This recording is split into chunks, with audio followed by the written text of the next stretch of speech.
Bonjour à toutes et bonjour à tous. Alors, je suis très contente de vous retrouver pour vous présenter un oracle original, tant par son contenu que par sa forme. Voilà.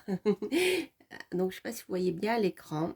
Vous avez un grand livre avec, vous voyez, le dos.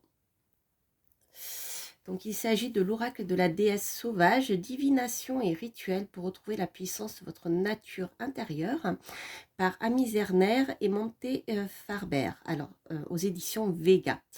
Alors, cet oracle livre a été, ce coffret a été traduit de l'anglais, je crois, et le titre original, c'est The White Goddess Oracle.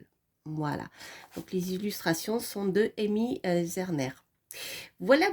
Donc, vous allez voir, il est très original et c'est une bonne idée de l'avoir traduit en français parce que le livre a, je dirais, une importance capitale dans l'histoire. C'est-à-dire que l'oracle vient appuyer certains rituels, mais en même temps, il permet de faire de la divination aussi, du développement personnel, du développement spirituel. Mais en fait, c'est vraiment un coffret dans lequel le livre a son utilité vraiment à part entière, vous allez voir. Donc c'est très intéressant. Donc l'oracle, il est ici dans la petite boîte, je vais le sortir. Petite boîte en carton normal. Voilà. Et là, vous avez le livre. Moi, je vais le sortir simplement parce que comme je suis de travers pour faire la présentation du coffret, je vais prendre le livre à part. Ça sera plus simple pour moi et même pour vous à l'image. Voilà. Alors, donc. Pas que je n'abîme pas le coffret. Alors, voilà le livre qui est ici. Hop. Donc, pour commencer, il y a une présentation de l'auteur. En fait, l'auteur et l'illustratrice vivent ensemble, hein, c'est un couple. Donc, ils expliquent comment ils ont travaillé autour de cette histoire de déesse sauvage.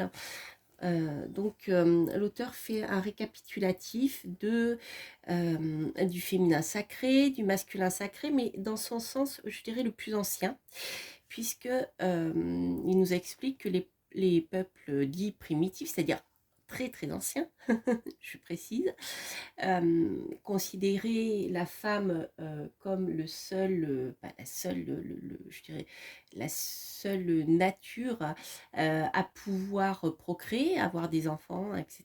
Donc, dans de nombreuses tribus, le fait de s'attaquer à une femme était un crime immense. Donc, je dirais que si on se replace dans les traditions anciennes, voilà, je disais que finalement le peuple primitif serait peut-être plus évolué que certains humains actuellement. Vous voyez ce que je veux dire? Voilà, hein. Bon, donc je dis ça en rigolant parce que l'auteur, l'auteur dit les choses très clairement et sans filtre. Voilà, donc n'hésitez pas voilà, à lire son introduction. Il explique tout ça, il fait un parallèle avec notre société contemporaine, avec les femmes qui se font agresser, violer, tabasser, etc. etc. Donc il remet les choses à leur juste place. Mais c'est pas un livre qui va s'élever contre la nature masculine, bien au contraire, il parle également de la place de l'homme dans ces sociétés qui étaient là justement pour défendre la femme, qui permettait à faire des enfants, etc. Mais l'homme était là aussi pour protéger cette déesse, entre guillemets. Voilà. Donc c'est très intéressant. Donc je résume, je ne vais pas tout vous spoiler parce que ça serait pas serait pas intéressant. Donc ça c'est ce qu'écrit Montefarber. Alors vous avez une première partie qui s'appelle Comment cet oracle peut vous aider. Alors, l'auteur va vous expliquer enfin, ce qu'est vraiment un oracle, hein, à travers plusieurs chapitres, hein, et notamment, comment dire, l'oracle, c'est le pont, entre guillemets, avec celui qui lit l'oracle, le pont entre des messages qui viennent de nos anges gardiens ou d'autres sphères plus élevées qui nous sont transmis à nous les humains pour nous aider à avancer. Donc en fait, l'oracle et celui qui le lit est un pont entre les messages qui sont censés nous être délivrés. Vous voyez, donc il vous explique tout ça, je trouve ça très intéressant. Voilà, alors ensuite, dans cet ouvrage, c'est ce que je vous disais tout à l'heure, le livre est très important puisque l'auteur va vous donner des exemples, par exemple pour vous ancrer, pour vous aider à respirer. Sachez que la respiration, l'ancrage, ce sont deux choses, je dirais, principales lorsque vous travaillez dans tout ce qui est médiumnité, développement de vos capacités médiumniques. C'est très très important de savoir respirer et de s'ancrer. Voilà, donc tout ça, vous avez des rituels déjà d'entrée, hein, voyez, je ne sais pas si vous voyez bien ici, exercice de méditation respiratoire, voilà, dans les petits encarts verts, le rituel d'ancrage qui est écrit en dessous. Et ensuite, donc, vous avez ici le tirage de cartes. Donc, il y a énormément de tirages. Alors, l'auteur dit qu'en fait, son oracle est prévu à la fois pour aider dans le développement personnel, spirituel, mais également pour aider à voir dans le futur aussi. Alors, voici encore donc d'autres exercices d'énergie. Il appelle ça exercice d'énergie. Vous aider à développer des compétences spirituelles, vider votre corps et votre esprit, dynamiser votre vie, ouvrir votre cœur, vous centrer et vous ancrer, rétablir un sentiment de bien-être, vous guider vers vos objectifs. Voilà. Donc ça, c'est important parce que lorsque vous faites un tirage de cartes, si vous êtes mal, si vous n'êtes pas concentré, mais pas dans ce que vous faites, dans le tirage, prêt à recevoir des messages, vous n'arriverez pas à avoir le recul nécessaire déjà pour pouvoir lire le tirage. Alors, des conseils d'utilisation des bougies et des encens, les lectures et tirages. Donc, vous avez ici plusieurs conseils pour faire la lecture à une carte. Alors, l'auteur vous donne des exemples de questions. Quelle est la prochaine étape à franchir sur la voie de la manifestation de? Quelle leçon est-il important que je comprenne aujourd'hui? Quels conseils pouvez-vous me donner sur, etc. Donc, vous voyez, on est dans un dialogue avec nos anges ou nos guides, hein, vous les appelez comme vous voulez en fonction de votre spiritualité, enfin de votre, je dirais de votre tradition. Alors ensuite, vous avez le processus d'autonomie en 52 semaines. Alors là, afin de découvrir les cartes, l'auteur propose de lire une carte par semaine et voir comment elle vous parle en fait. Après, vous pouvez tout à fait simplement tirer une carte au hasard, hein, voilà, comme dans la tradition de tirage de cartes habituelle. Là, donc, vous avez un tirage qu'il appelle le tirage de l'esprit, du corps et de l'âme, le tirage à 3 cartes. Voilà, donc la première carte va vous parler de la psyché, votre attitude mentale. La position de l'esprit raconte votre expérience des communications et peut inclure des pensées et des idées. La deuxième carte, c'est ce qui se manifeste sur le plan physique. La position du corps parle de l'ici et maintenant, de ce qui se passe physiquement autour de vous en ce moment. Et ensuite, la troisième carte, pour votre esprit, ou comment la question affecte votre cœur et votre âme, etc. Donc là, on est dans plus le développement spirituel. Donc à chaque fois, vous avez ici un tirage, un exemple de lecture. Voilà. Donc des cas concrets, ça c'est bien. Avec le tirage et l'explication du tirage, je trouve que ça permet d'avancer. Ensuite, vous avez le tirage du passé, du présent et du futur à 4 cartes.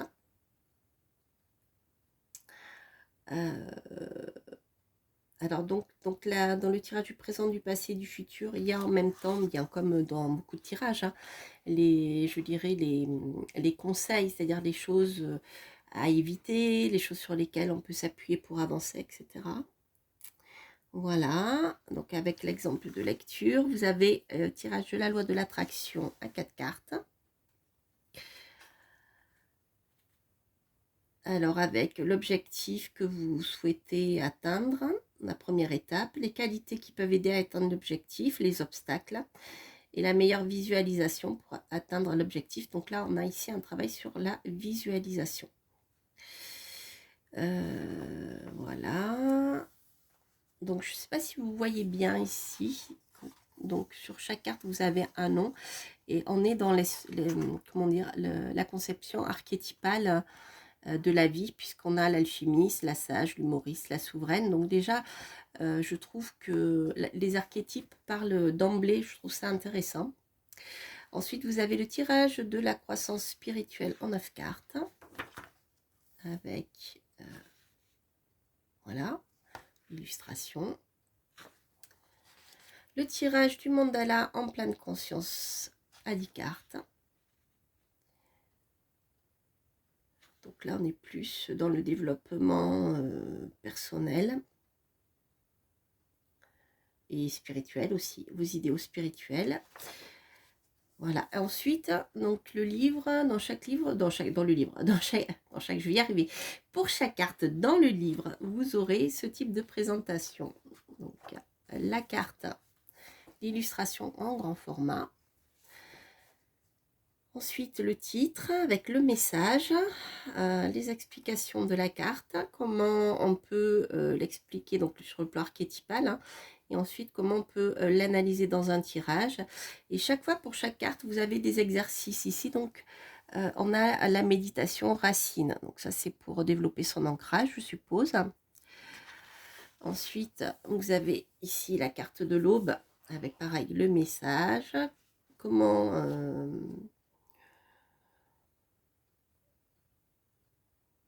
l'enfant espoir, voilà. L'aube est accompagnée de l'enfant espoir. Donc, il y a des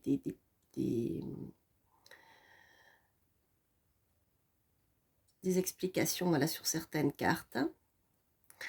Donc, comment on peut analyser l'apparition de l'aube dans votre tirage. Et là, vous avez un sortilège pour un nouveau départ. Voilà. Exécutez ce sort à l'aube, tournez vers le soleil levant et en prononçant l'invocation suivante à voix haute ou pour vous-même. Voilà, un petit sortilège. Après, qu'est-ce que j'aurai d'autre? Pour la carte de l'ombre, j'ai un rituel de la lune noire avec un petit mantra récité. La sirène, le rituel de l'eau guérisseuse.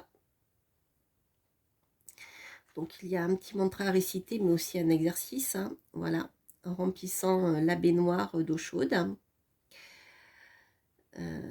Ouais, c'est ça. Ah, ça, c'est très bien. Ce sont des petits rituels pour se nettoyer sur le plan spirituel, physique, surtout en fait.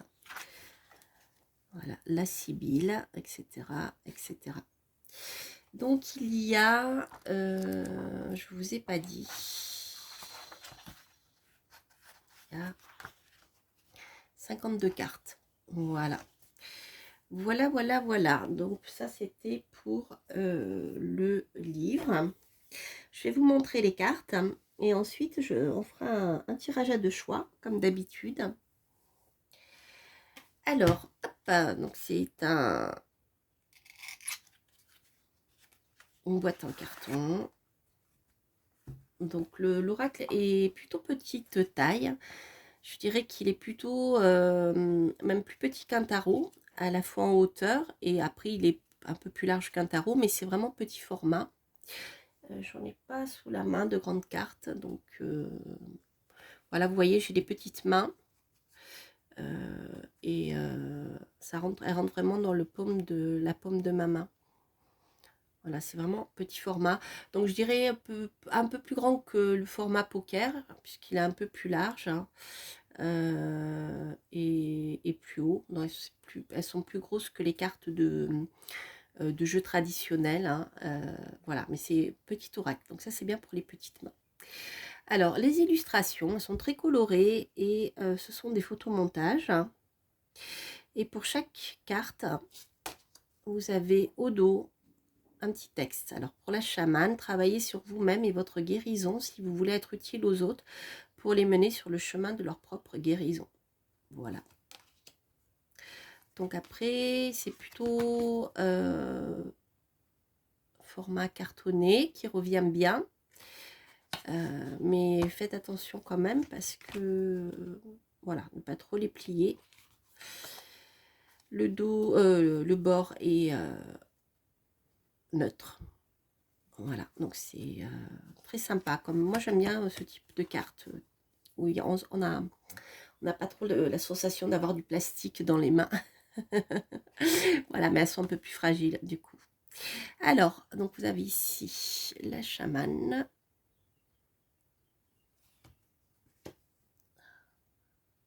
Elles sont très belles.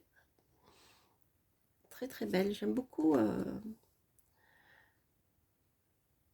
C'est un photomontage où on voit vraiment la différence entre les photos, les illustrations de types différents en fait. Donc je trouve ça intéressant. Donc là, c'est des illustrations, vous voyez, des portraits qui ont été dessinés et qui ont été montés après avec. Ça me fait un peu penser à l'art nouveau ou même à l'art déco plutôt dans l'esprit, vous voyez, avec ces montages colorés et avec des découpes franches, vous voyez, pas floutées, etc. Je trouve ça rigolo. Donc c'est très coloré. Hein. La chercheuse, la danseuse. La gardienne. Ah, j'adore celle-ci.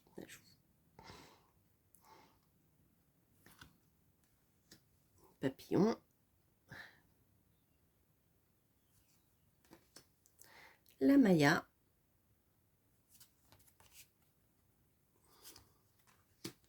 Manifestante. La souveraine. L'actrice. La professeure. L'espérance. Très belle celle-ci. Elle a résolu. Initié. La yogini. La nymphe.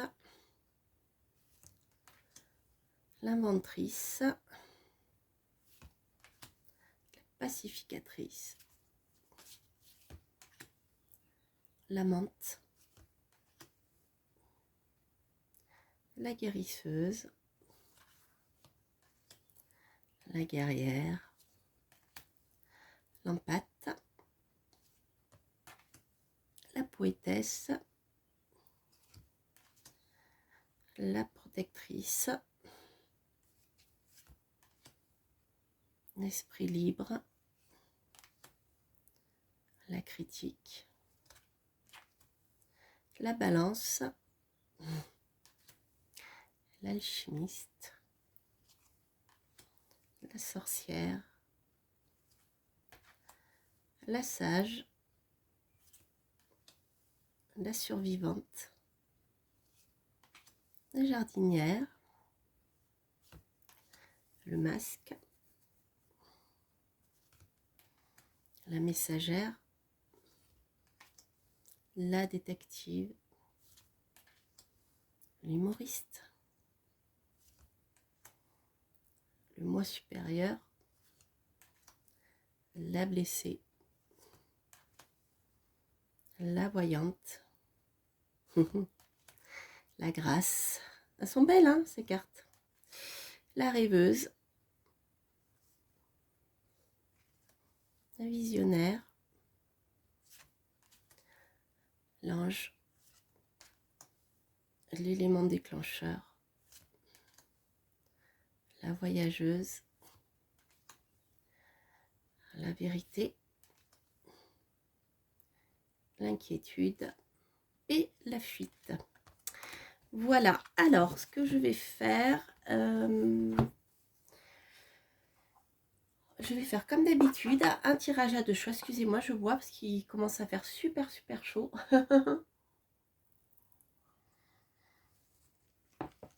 Voilà. Alors, ce que je vais faire un tirage à deux choix. Donc vous avez la possibilité de choisir donc soit la plume blanche, soit le mandala, enfin le mandala l'attrape-rêve avec les plumes rousses. Voilà. Hop, donc si vous avez une question particulière, vous pouvez choisir un des tirages. Si vous avez deux questions, vous pouvez choisir un tirage par question. Et je vais tirer une carte et en même temps je vous lirai ce qu'il y a au dos de la carte et ce qu'il y a écrit dans le livre, de manière à ce que vous voyez comment cet oracle peut vous parler. Alors ce qui est un peu ennuyeux, moi j'aime pas trop, quand il y a des textes au dos. Donc en fait je vais fermer les yeux pour pas... c'est pas comme l'image, mais voilà, ça me perturbe un peu.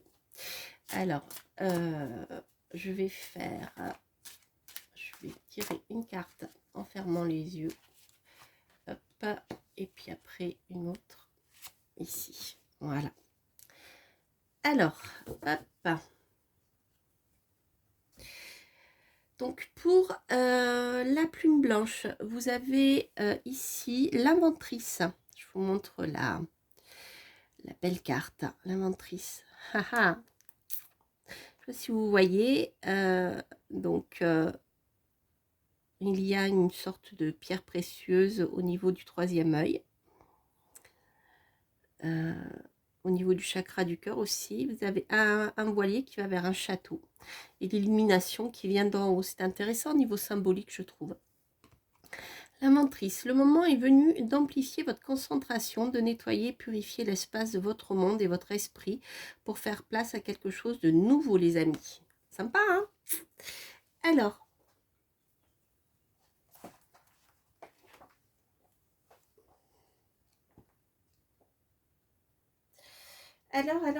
je vais regarder le livre. Alors ici, dans le livre, donc vous avez la possibilité de faire un rituel du cristal de quartz clair. Voilà, un petit rituel avec le cristal, donc qui est ici, je pense, sur l'illustration. Alors, la mentrice vit là où l'esprit est libre d'exprimer ses idées uniques sans être entravé par la peur du nouveau, du différent ou de la haine d'autrui. Comme le soleil, le joyau de sa couronne rayonne d'idées vivifiantes et encourage l'étincelle créative de chacun dans son royaume jusqu'au navire en mer qui bénéficie de ses dernières inventions. L'apparition de l'inventrice dans votre lecture indique qu'en ce moment, un comportement froid, calme et sans émotion, ainsi qu'un examen scientifique de votre situation point par point, sont nécessaires avant de faire appel à l'étincelle créative donnée par la déesse pour inventer un moyen d'amener les choses où vous le souhaitez. Ne vous inquiétez pas de votre capacité à vous montrer à la hauteur de la situation.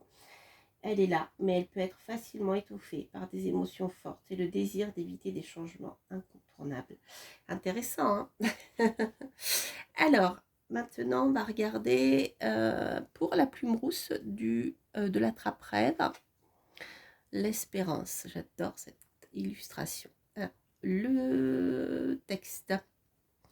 L'espérance, le pouvoir de la prière et de la méditation peut vous réveiller et renouveler votre foi, vous aider à être en phase avec vos besoins et à vous aligner sur vos vérités les plus profondes. Alors, l'espérance. Donc c'est numéroté, hein, donc elles sont faciles à trouver. La 16.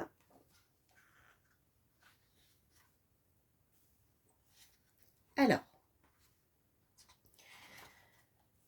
l'espérance. Donc ici, vous avez un rituel d'intention pour l'espérance. L'espérance, donc vous voyez, c'est pour attirer ce que vous avez envie d'attirer à vous. Alors, la déesse sauvage de l'espérance est le symbole même de la foi, mais pas une foi passive. Elle symbolise la foi dans l'action, La croyance ferme en la bonté de tous, qui est ensuite mise en pratique. Elle sait que de nombreux nuages comportent une lueur d'espoir et croit au renouvellement, à la réinvention et au recadrage, à la confiance en une puissance supérieure. L'apparition de l'espérance dans votre lecture vous rappelle que la prière n'est pas un vœu pieux, mais un pouvoir à part entière, surtout associé à des actes en harmonie avec elle. Au milieu de situations de vie difficiles, choisir d'avoir foi en soi est logique. Si nous pouvons continuer à avancer malgré les murs qui nous en empêchent ou qui semblent s'écrouler sur nos têtes, alors non seulement nous aurons gagné en puissance spirituelle en affrontant cette réalité, mais nous aurons aussi considérablement amélioré nos chances de persévérer. Vous voyez, c'est des cartes qui sont très, je trouve, inspirantes et qui sont vraiment dans l'action aussi. On n'est pas... voilà, il y a quelque chose de très sympathique, je trouve, dans une énergie que j'aime bien dans ce jeu. Voilà les amis, donc il s'agissait de l'oracle de la déesse sauvage, divination et rituel pour retrouver la puissance de votre nature intérieure par Amy Zerner et Montefaber aux éditions Vega. Voilà, voilà. Je vous embrasse, je vous souhaite plein de belles choses et je vous donne rendez-vous pour de prochaines aventures. Donc n'hésitez pas à liker, à vous abonner si vous passez par là et à commenter si ce tirage résonne en vous. Je vous embrasse, portez-vous bien. Bye bye.